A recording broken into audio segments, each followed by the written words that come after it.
बिस्मिल्लाहिर्रहमानिर्रहीम। अल्लाहुम्मा सल्ली अला मुहम्मद व आले मुहम्मद। जी हाँ मोहतरम नाज़रीन, वो ऐसा ही हैरत अंगेज इंसान था कि उसकी जिंदगी की कहानी बयान करने के लिए अल्फाज कम पड़ जाते हैं। उसने अपनी जिंदगी में अक्लों को हैरान कर देने वाले 3 काम किए। उसने पहला काम ये किया कि वो तारीख़े इंसानी का पहला शख्स था जिसने सबसे ज्यादा दौलत कमाई। उसने अपनी जिंदगी का आगाज 2 पेंस फी घंटा के हिसाब से आलू साफ करने से किया था, लेकिन कुछ ही अरसा बाद उस वक्त उसकी दौलत का अंदाजा 4 करोड़ पाउंड लगाया गया। लेकिन उससे पहले उस पर वो वक्त भी था जब उसे एक लड़की से मोहब्बत हुई, लेकिन उस लड़की ने शादी से इनकार कर दिया। आखिर क्यों?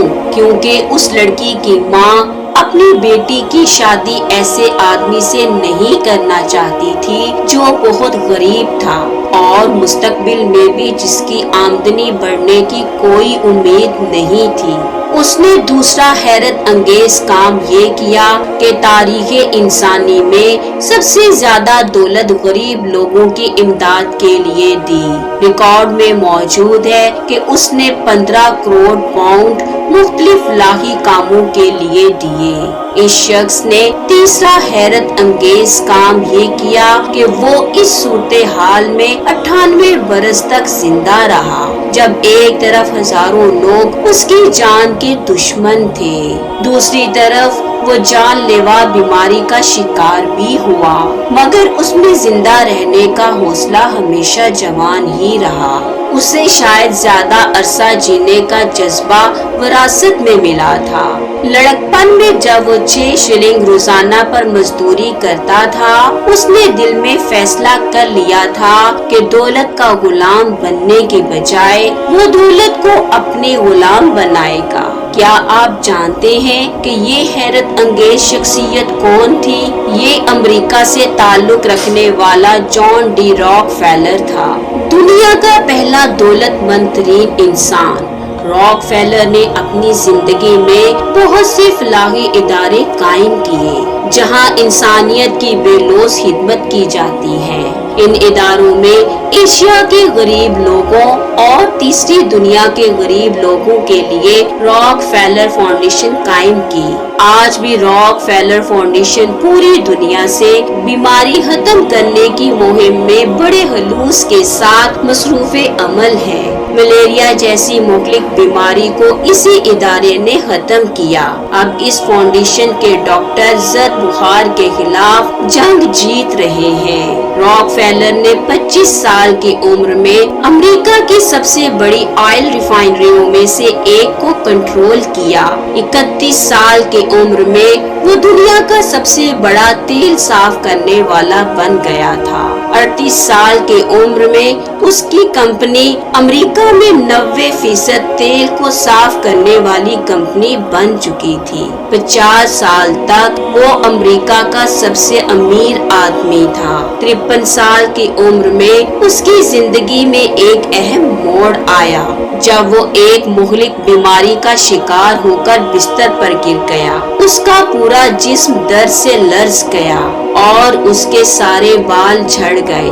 वो एक अजीब और मुकम्मल अजियत में मुब्तला हो चुका था। दुनिया का वाहिद खरबपति इंसान अपनी मर्जी के मुताबिक कुछ भी खरीद सकता था, लेकिन वो सिर्फ सूप और क्रैकर्स हजम कर सकता था।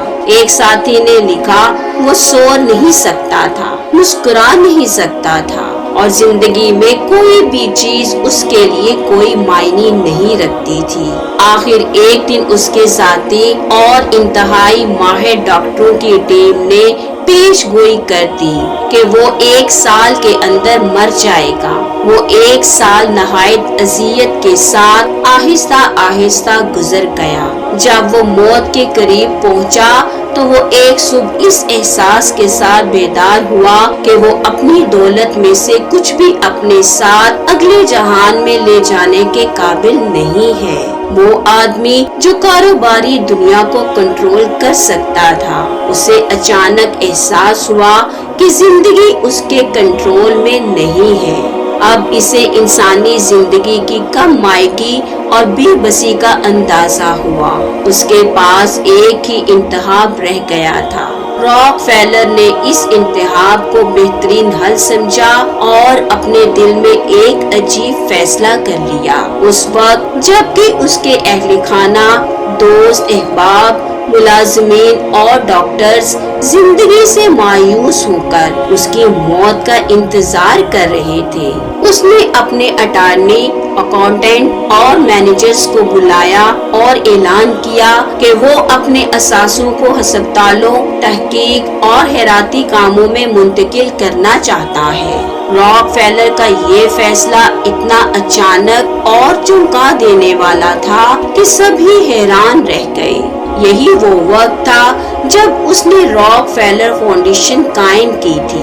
اسی فاؤنڈیشن کی تحقیقات اور طبی کاوشوں کے سبب پینسلین دریافت ہوئی، ملیریا اور تبیتک کا علاج تلاش کیا گیا۔ لیکن شاید راک فیلر کی کہانی کا سب سے حیرت انگیز حصہ یہ ہے کہ جس لمحے اس نے اپنی کمائی ہوئی دولت کو فلاحی کاموں میں صرف کرنے کا اعلان کیا، اس کے جسم کی کیمسٹری میں اس قدر نمایاں تبدیلی آتی گئی کہ وہ بہتر سے بہتر ہوتا چلا گیا۔